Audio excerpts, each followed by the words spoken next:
Hello, wealthy family, and welcome to today's video.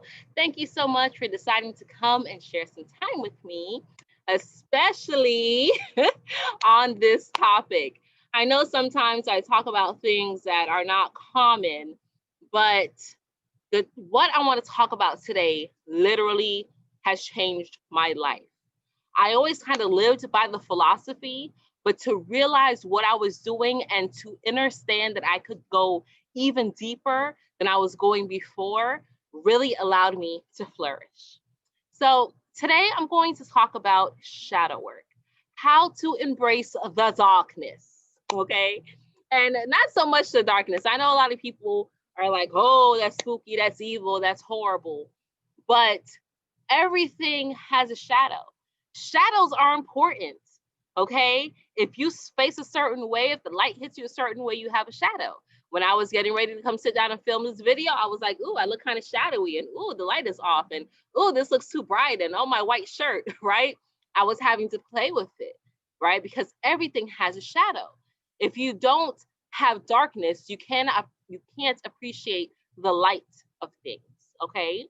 So I don't want anyone to feel that this work can be can be detrimental or depressing, or I want to say scary, but I don't want to say scary because some of our shadows are scary and we're going to have to embrace that. But it's okay. A lot of people are afraid to face their shadow because of the conditioning that we have gone through in life. Now, just to explain what shadow work is, basically, the base of it is facing your inner trauma, your inner demons, the things that have molded you to be who you are. Okay. So, facing your shadow or doing shadow work is just meaning to go in and face that inner child. And a lot of people say inner child because a lot of things happened to us when we were children. In our childhood, we had a lot of trauma, we had a lot of abuse, emotionally, physically, whatever it may be. And we may suppress that. All right. And I deal with that. And it causes us to deal with people in situations now in a way that can seem still kind of childish. Because if you're repressing your emotions, that's still childish, right? You're not facing things head on. You may exude that, or you may have that shown now as an adult by being passive aggressive or being too aggressive or being really sarcastic or just being emotionally unavailable, right?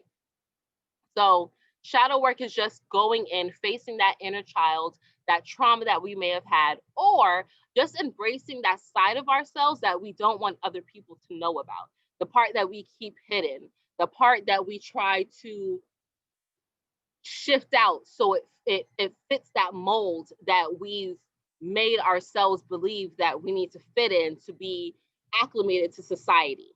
Okay. So that's all shadow work is. Now, from when I was younger, when I was a child, I never enjoyed fake things. I never enjoyed fake nails. I didn't enjoy weaves. I didn't like, fake gold teeth. I didn't like any of those things. I didn't like people who would act sometimey with me. I didn't enjoy hanging around people that were, one way in public, and then in home they were a different way. And I'm like, why are you doing that? Or they would say, oh, don't tell so and so this. I never really liked that stuff, right? I was good with secrets, I could handle it, but I didn't really like dealing with that. And even as I grew to be an adult, I was like, no, I'm not really going to wear makeup. This is why when I started my YouTube video, I was like, a YouTube channel, I didn't want to do a lot of editing, although I could. The other channel that we have, we do a lot of edits and things of that nature. But this one, I said, no, I want to be authentic. If I cough, you're going to see it. If I look kind of crazy one day, you're going to see it. It's just what it is, right? So when I realized that that was me embracing my shadow, that was me embracing my imperfections, that was me being authentic, that was me showing people that you too can be authentic and still be okay, right? I stopped caring what people thought about me because for so long, right? I've mentioned this before. My mom always used to tell me I'm living a double life, right? Which is why I couldn't stand when other people did it. But I would be so afraid to do certain things because I didn't know how someone was going to respond to it, or, how my mom may have responded to it. For the longest, I got my first tattoo on my 30th birthday. And even then, I was like, I have to hide it. Like the next day after I got it, I was like, I have to hide it because the person I'm going to see, they're going to judge me if they see my tattoo. Right now, I have tattoos everywhere and I showed them off. So it took a while for me to ease out of that and stop worrying about what my mom may think or how they may judge me or what this person may say if I do certain things, right? Some of the topics, like I said, is off the wall. It's not normal that people talk about these things, but it has to be spoken about because it's a part of us. It's a part of our everyday, right? So when I think about shadow work, when I think about embracing the darkness, right? I don't think of it as something that is horrid. I don't think of it as something that is not beneficial. I don't think of it as something that is going to make me just bitter and angry all the time. As a matter of fact, embracing my shadow, embracing my childhood trauma that I went through, and I'm not saying I was abused or anything. It wasn't that detrimental, but I still had emotional trauma I had to work through, and it was causing me to emotionally be unavailable in certain situations.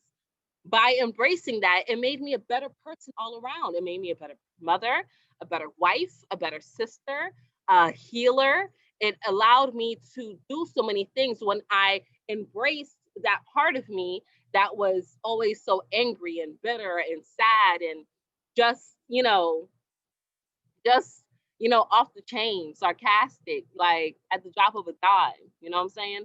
And I'm not saying I don't have that in me anymore, right? But because I've embraced it, because I've integrated, I know how to control it. And now I can be the love and light when I need to be, and I can be dark when I need to be. I can flip that switch and still say it in a vibrational place. But I can talk about my trauma, and it allows me to deal with other people, recognize the trauma in them, and help them heal from it. That's why shadow work is important, so that you can ingrain those things that you try to suppress, that everyone's walking around suppressing.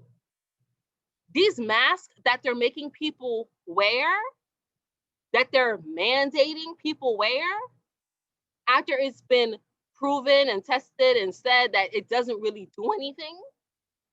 But so many people are easily acclimated to it because they're used to wearing a mask anyway. They're used to being a different person anyway. They're used to living with filters anyway because they're not being authentic. And when you start wearing a mask 24/7, physically or emotionally, that is another way of dimming down and relinquishing your power. You're allowing yourself to be controlled. Because if you're not being authentic, if you're having to remember to act a certain way in front of your boss and your coworkers, and act a certain way in front of your spouse, and act a certain way in front of your children, and act a certain way in front of your friends, when the hell are you supposed to be you? Stop acting the way that you feel people should receive you as, and start being who you are. But you have to embrace that side of you that you don't want other people to see. If you start having issues, if you have issues with people, talk about it. If something happens and it hurts you, talk about it. Be vocal about it. If someone makes you upset, be vocal about it. Start, and I'm not saying do it in an aggressive way, but start making note of it. Because if you feel you don't have any trauma to work through, if you start noticing that there's a pattern in the people that you speak to, the way that they speak to you, the way how you interact and deal with them, if you start to notice the pattern of that, I guarantee you there is something going on with you that is causing those situations and those people to keep coming up in your life. And there sits your trauma. We're not saying you have to be perfect,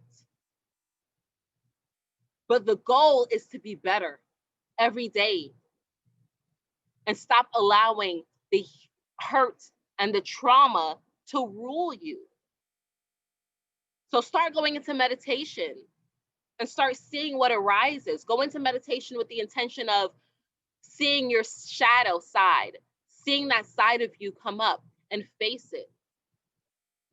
Face it, embrace it, show it love, acknowledge it, and be it. Be it when you need to be, but stop suppressing it. The more you keep it caged in, the worse it gets.